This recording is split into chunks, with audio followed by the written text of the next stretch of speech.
Olá, amigos. Que a paz do Mestre Jesus envolva a todos nós quando iniciamos mais uma preleção do Centro Espírita Allan Kardec de Campinas.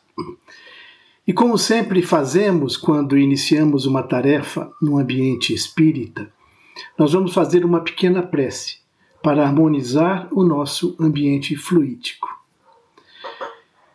Vamos então elevar o nosso pensamento a Deus, nosso Pai de infinita bondade, a Jesus, nosso Mestre maior, nosso exemplo de virtude, desejando que eles possam estar conosco nesse momento, nos orientando, nos acompanhando através de seus mensageiros, dos bons espíritos, para que tenhamos o ambiente adequado para tanto transmitir a mensagem como para receber os ensinamentos que serão aqui ministrados. E que no final desse nosso singelo trabalho, a gente possa ter elementos para reflexão e para compreender um pouco mais essas mensagens tão importantes que estão no Evangelho de Jesus. Gratidão a todos. Muito bem. Hoje, então, nós vamos estudar o capítulo 13 do Evangelho segundo o Espiritismo. Nós vamos ver os itens de 5 a 8, de 10 a 13, 15 e 16. O título desse capítulo é Que a mão esquerda não saiba o que faz a direita. Então, em um mundo que tantas vezes nos convida ao egoísmo e ao imediatismo, voltar os nossos olhos e corações para a caridade é reencontrar a essência da nossa jornada espiritual. Nesse estudo de hoje, nós vamos conhecer qual é o sentido da caridade, aquela que mostra a nossa real intenção quanto a praticamos.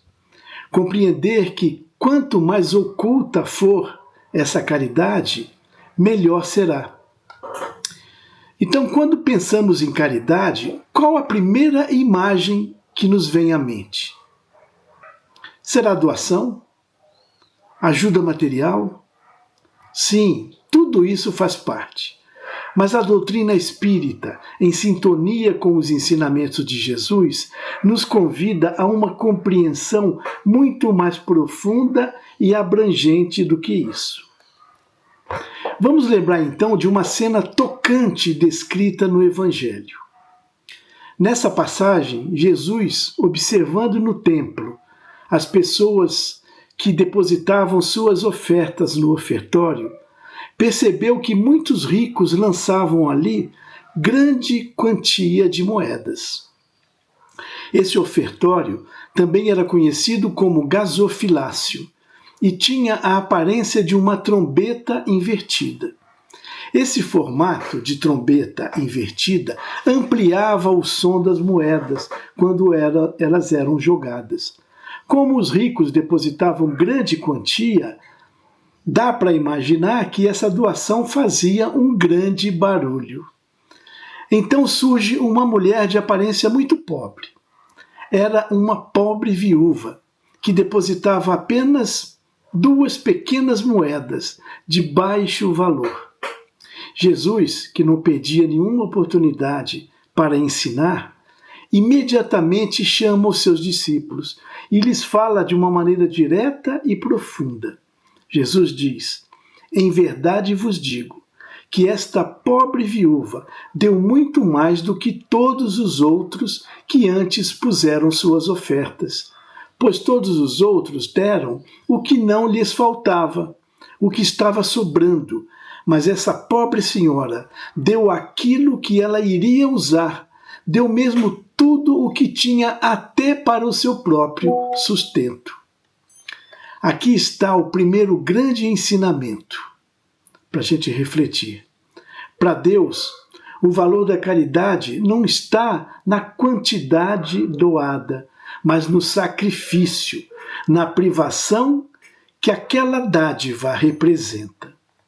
O óbolo do pobre que se priva do necessário pesa muito mais na balança de Deus do que o ouro do rico, que dá sem se privar de coisa alguma. E esse conhecimento nos consola e nos estimula. Mesmo que a gente não tenha muito para dispor, um pequeno esforço, uma pequena renúncia pelo amor ao próximo tem um imenso, um enorme valor espiritual. Muitos dizem: olha, eu sou pobre, não posso fazer caridade. Será que é só com dinheiro que a gente pode praticar a caridade? A resposta a essa pergunta seria um sonoro não.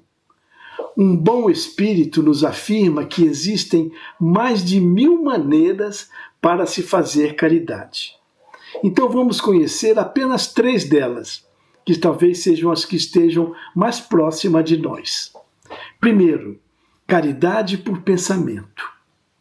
É estranho a gente pensar que possa fazer uma caridade por pensamento, né? E como poderia ser a caridade por pensamento? Orando pelos que sofrem, pelos que partem sem amparo, sem ter conhecimento, por exemplo, da existência do plano espiritual. Uma prece sincera, feita de coração, os alivia. Essa é apenas uma maneira. Segunda maneira, caridade por palavras, oferecendo bons conselhos aos que estão em desespero, às vezes ouvindo a pessoa que quer falar. Mas quando puder, conte a eles como, por exemplo, o Espiritismo mudou a sua vida e pode também mudar a vida dele. Ofereça palavras de incentivo, de motivação, de esperança, palavras de consolo. E a terceira forma seria caridade por ações. Aqui as possibilidades são imensas. Podemos dispor do nosso trabalho, do nosso tempo, do nosso repouso, do nosso desejo, da nossa vontade. Não há limites para que a gente possa fazer caridade por ação. Podemos dar uma parte de tudo isso ao próximo. A pobre operária pode usar o seu tempo livre para fazer trabalhos manuais, vendendo o produto para auxiliar nas campanhas de promoção social. A mulher rica, em vez de usar todo o tempo para o lazer, pode usar as suas mãos para confeccionar roupas para os necessitados. Os artistas, intelectuais, todos podem consagrar o produto do seu gênio, da sua expertise, expertise e talento, em auxílio daquele que precisa. Mais adiante, Jesus oferece um outro ensinamento. Ele diz o seguinte: quando fizer uma festa, não convide para ela os vossos amigos, mas convide os pobres e os estropiados. Difícil compreender essa mensagem de Jesus, né? E esse é mais um dos ensinamentos que precisamos refletir bastante para compreender a sua essência e a beleza do ensinamento que está nele. Será possível que Jesus quis dizer que, em vez dos amigos, alguém deva convidar para sua casa os mendigos que estão na rua? Essas palavras esquisitas, elas se tornam sublimes se forem olhadas pelo componente espiritual. O conteúdo do seu pensamento seria mais ou menos assim: se praticareis esse ensinamento, sereis felizes, porque essas pessoas nunca terão os meios para retribuir o convite que você os fez.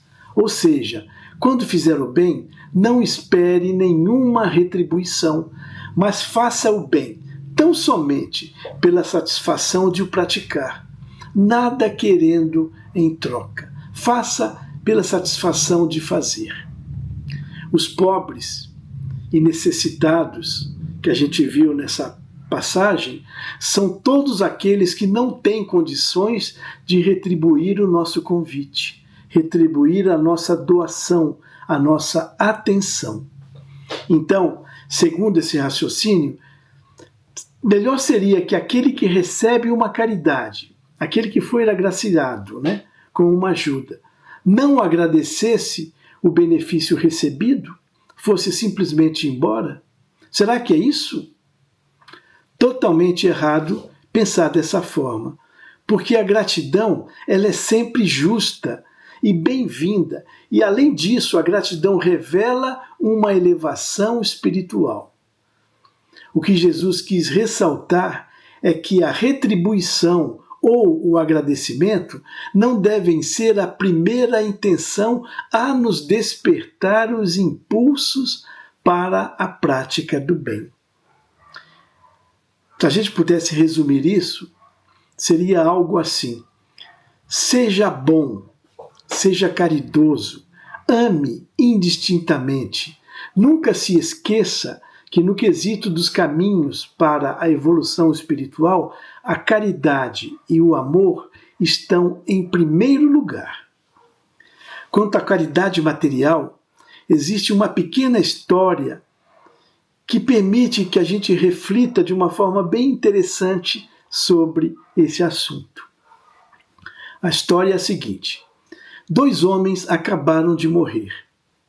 Deus então disse: enquanto esses 2 homens viveram, eles colocaram em sacos diferentes as suas boas ações, para que quando morressem, elas pudessem ser avaliadas, ser pesadas. Quando eles chegaram aos últimos momentos da sua vida, Deus pediu que lhe trouxessem os 2 sacos.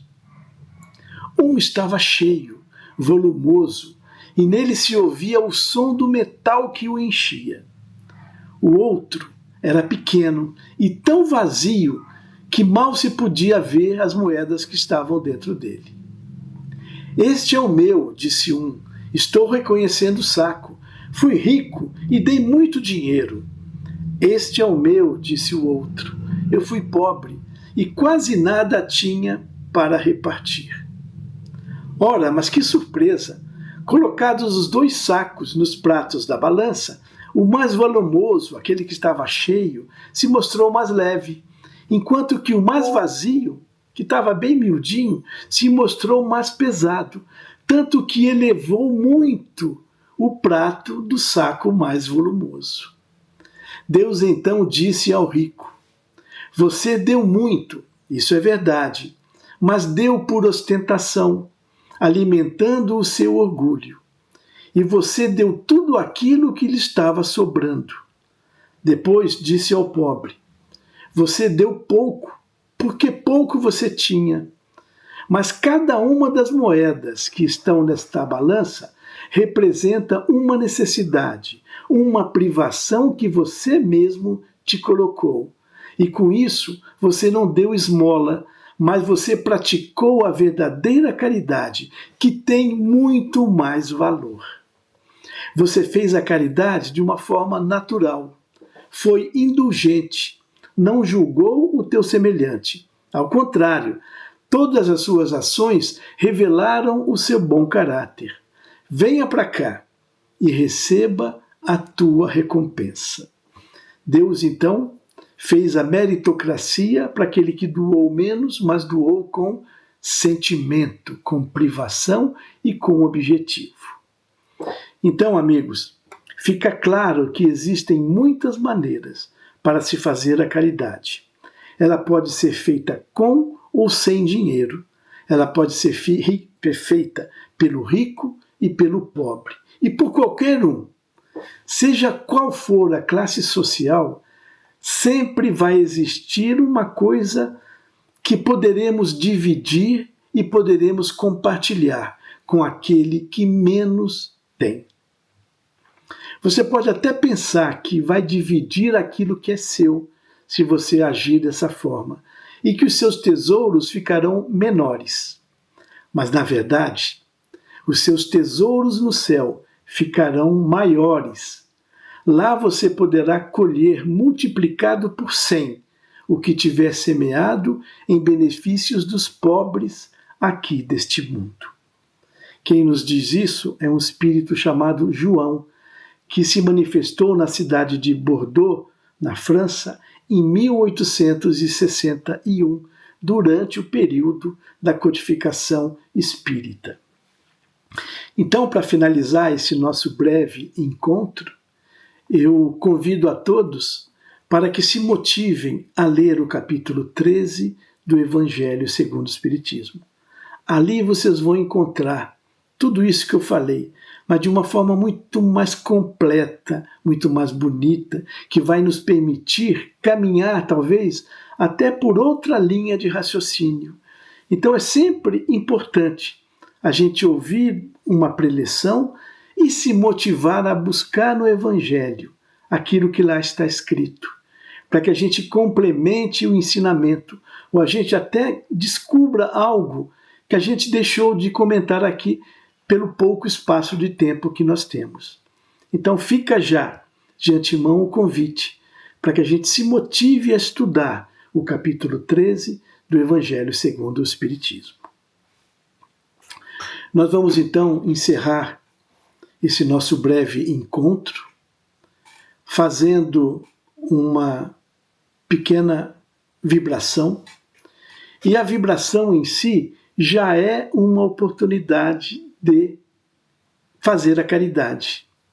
Porque quando a gente vibra por alguém, a gente simplesmente está doando sentimentos, doando bons fluidos, bons pensamentos, que pode fazer a diferença para aquele que está em necessidade, que está sobre um descontrole, que está precisando de um auxílio maior. E é o que nós vamos fazer, então, a partir desse momento. Então eu convido a todos para que elevemos mais uma vez, inicialmente, o nosso pensamento a Deus e a Jesus, para agradecer essa oportunidade desse encontro, essa oportunidade dessa reflexão. E a partir disso que possamos, com os pensamentos uníssonos, em união, poder vibrar, primeiramente, por aquelas pessoas que estão abandonadas, desamparadas, sem esperança, entregues à própria sorte. Muitas estão abandonadas nas ruas, estão abandonadas também nos hospitais, estão abandonadas nos asilos, nas casas de detenção. Muitas estão abandonadas na sua própria casa. Muitas que estão em abandono também são jovens, são adolescentes, são crianças que passam por essa dura prova.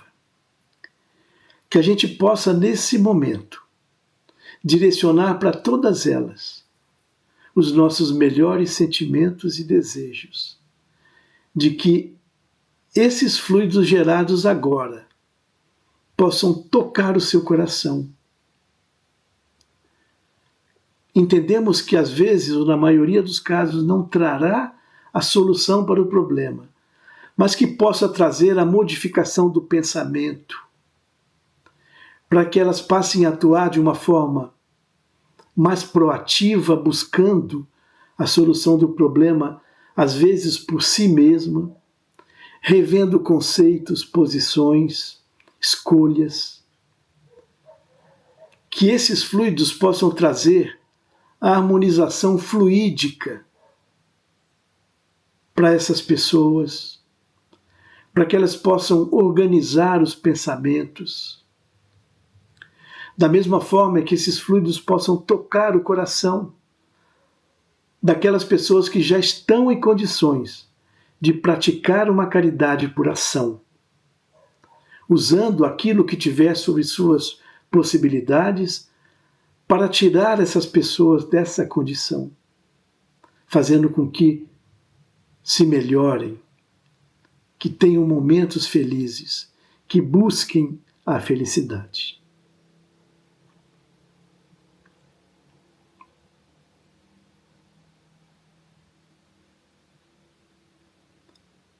Trazendo nossa vibração para mais próximo de nós mesmos, vamos vibrar por alguém em especial, que seja do nosso conhecimento, às vezes até do nosso convívio, e que nesse instante esteja passando por uma dificuldade e precise desse auxílio maior. Vamos desejar que esses fluidos também possam trazer a solução para o seu problema, seja ele um problema de saúde, de relacionamento, um problema financeiro, a falta de emprego. Não importa qual seja o problema específico dessa pessoa que estamos mentalizando nesse instante. Que a soma dos nossos desejos e as nossas vontades possa fazer a diferença nesse momento para essa pessoa. E se a solução do problema não for possível, e a gente não sabe quais são as razões pelas quais ela passa por essa dificuldade, mas que pelo menos esse nosso auxílio possa trazer a resiliência, a esperança, a resistência, a força necessária para que ela passe por essa dificuldade, mesmo que de uma forma lenta. E que, se possível for, que ela possa entender, dentro de suas possibilidades, que a maioria das dificuldades pelas quais passamos são, na verdade, oportunidades.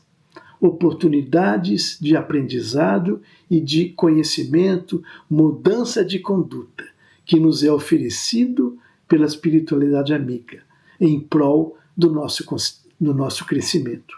Que possamos encontrar tudo isso agora, desejando esse sentimento para essa pessoa que acabamos de mentalizar.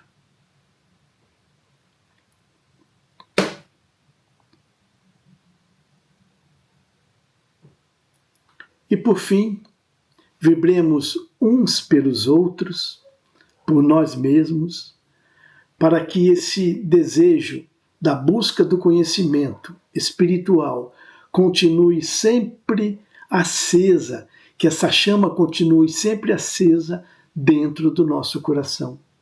Que a gente busque se melhorar a cada dia, entendendo os ensinamentos de Jesus, praticando o amor ao próximo, a tolerância, a benevolência, sendo um exemplo para aqueles que convivem conosco.